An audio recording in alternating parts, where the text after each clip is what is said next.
Bonjour à tous, en direct de Béthune pour le 70e championnat du monde des nations. Je vous avais promis que cet après-midi, on ferait l'analyse des manches d'entraînement et surtout nos pronostics pour demain avec une légende de la pêche au cou. Je crois que je me suis pas trompé. Je suis avec Jean Desquier, vous le connaissez tous. Il a pêché en équipe de France pendant des décennies. Il a ramené beaucoup de médailles d'or. Il continue à en ramener d'ailleurs pour l'équipe de France.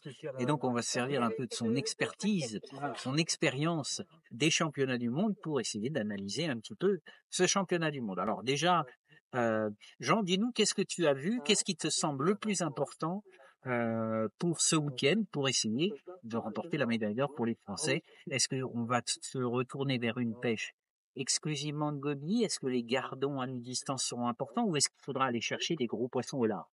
Bon, je crois que tu as quand même bien résumé tout. Si on regarde par rapport aux entraînements, suivant les journées, on a vu des pêches où il y avait du poisson, d'autres journées il y en avait moins. Le surlendemain, ça reprenait. Aujourd'hui, c'est la dernière journée, mais c'est beaucoup plus difficile. Moi, j'ai suivi un petit peu quelques secteurs. Je suis allé à gauche, à droite. J'ai pas vu beaucoup de poissons à la Grande Canne. Aujourd'hui, c'était plutôt exclusivement des pêches de bordure à 4-5 bouts pour pêcher les gobies sur le fond, battre les pierres, trouver des endroits plutôt plats pour pouvoir amorcer et tenir les gobies à ces endroits-là. Et après, j'ai vu des pêches de petits gardons, entre 10 et 20 grammes, qui pouvaient se prendre à 5 ou 6 bouts, voire 7 bouts. J'en ai pas trop vu le faire à 7 bouts à une distance un tout petit peu plus supérieure pour trouver un peu plus d'eau. Et ceux que j'ai vu faire, ils prenaient des gardons, mais en plus, ils prenaient quelques jolis gardons. Ce qui n'était pas le cas, c'est et après, suivant les places, on voit quand même que les gobies dominent. Si on devait pêcher aujourd'hui, il faudrait pêcher que le goby et puis voir venir. Quand les gobies s'arrêtent, on change de pêche. Mais si ça s'arrête pas, je pense que quelqu'un qui va se tenir au goby, qui va arriver à faire à peu près un goby à la minute, il n'y a pas besoin de faire des scores extraordinaires. Je pense que ça va être suffisant pour faire un résultat pendant équipe et peut-être certainement même prendre une médaille en pêchant que les gobies. Toutefois, avec l'expérience, je me dis que souvent dans les entraînements, les gens ne pêchent pas à fond, ils arrêtent de pêcher, ils recommencent, ils essayent de pêcher au large, ils laissent les gobies tranquilles, ce qui fait que les gobies mordent pendant 4 heures. Le jour du championnat, ce sera peut-être différent. Peut-être qu'au bout d'une heure et demie, voire 2 heures, les gobies mordront plus, et là, il faudra un plan B. Si c'est ça, je prédis une très belle médaille pour les Français, parce qu'on va être plus apte à réagir, à savoir s'adapter. On a du monde derrière, on a le staff, on a les pêcheurs qui sont capables de faire toutes les pêches. Et je pense que ça pourrait être bon, démarrer au goby. Les gobies s'arrêtent. Ensuite, on va attraper des petits gardons à distance. Et ou, suivant le secteur, s'ils se prennent des beaux poissons, fait savoir aussi aller prendre la grande canne et aller prendre une brème ou des gros gardons. Il y en a quelques-uns, il n'y en a pas beaucoup. Pour ça, c'est un peu qui tout double. Ça va dépendre aussi du classement de l'ensemble des autres pêcheurs. Il va y avoir beaucoup de stratégies. Donc, les staffs vont avoir une importance capitale dans le fait de décider telle pêche ou telle pêche, mais il faut que les pêcheurs aient déjà tout prévu. Je pense que c'est le cas pour l'équipe de France. Moi, j'ai quand même bon espoir. La pêche est difficile. En général, les Français, ils sont jamais aussi bons que quand la pêche est délicate. Je crois que tu as tout dit. J'allais te poser des questions, mais en fait, au fur et à mesure que tu répondais à toutes les questions que je voulais te poser, je voulais signifier effectivement que ça va être un championnat du monde très tactique où il va falloir savoir à quel moment changer. Donc, d'où l'importance, comme le soulignait Jean, des coachs, des gens derrière vont devoir donner la bonne info au bon moment. Et puis, il va y avoir aussi la composition des sous-secteurs. Il faudra voir si on tombe avec d'autres équipes favorites. Alors, justement, les favoris, on va faire nos petits pronostics. D'habitude, je fais ça avec Jean-François, on s'amuse un petit peu avec ça.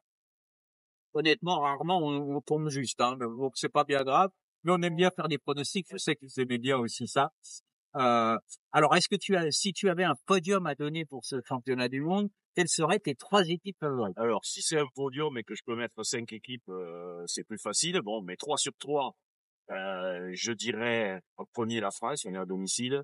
C'est quand même une bêche de petits poissons, donc je suis chauvin et j'ai confiance les gars. Donc, je pense que la France va être au podium, quoi qu'il se fasse. Et je pense que ce sera pas loin de la médaille d'or.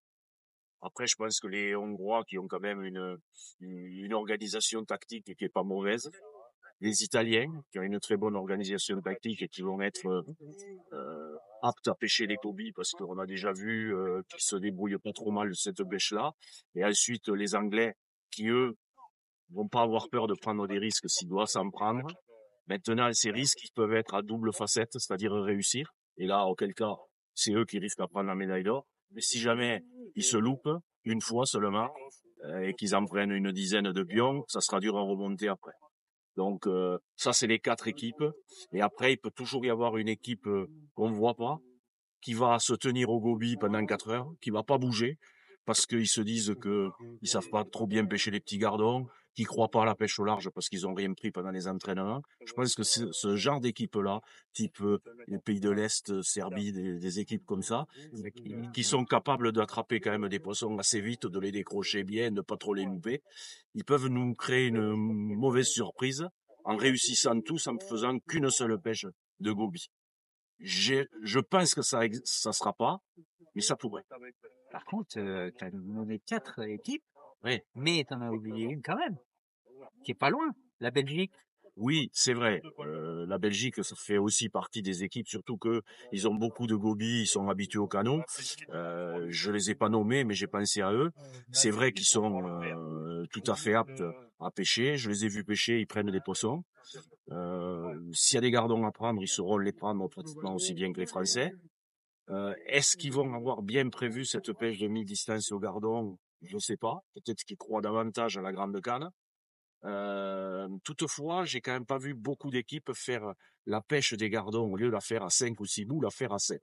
Derrière la marche, ou souvent sur ce canal, dans le temps du moins, on prenait les plus beaux gardons là. Et peut-être que ça pourrait être les Français qui ont ça dans la poche et qui le sortiront au dernier moment pour venir faire une taille de poisson un tout petit peu plus importante, je pense, en deuxième partie de pêche. Voilà. Enfin, je crois qu'on est assez d'accord sur les équipes favorites, hein. On en a parlé depuis le début.